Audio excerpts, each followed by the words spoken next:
নমস্কার, সকলে কেমন আছেন? আজ দিনটা প্রচণ্ড মেঘলা। সকাল থেকে বৃষ্টি হচ্ছে বেশ।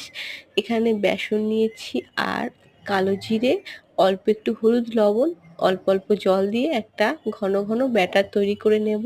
সকালে দেখলাম বাবা বেশ কটা পাট শাক এনেছে, তাই সেখান থেকে কিছু পাতা আমি রেখে দিয়েছিলাম বড়া করব বলে। সেই পাতাগুলো এবার দিয়ে দিচ্ছি। বেসনটা পাতার গায়ে ভালো করে লাগিয়ে নিতে হবে। তারপর আবার কি, কড়াইতে বসিয়ে দিয়েছি তেল, সর্ষের তেল। এবার মুচমুচে করে ভাজবো আর গরম গরম চা আর মুড়ির সাথে খাবো।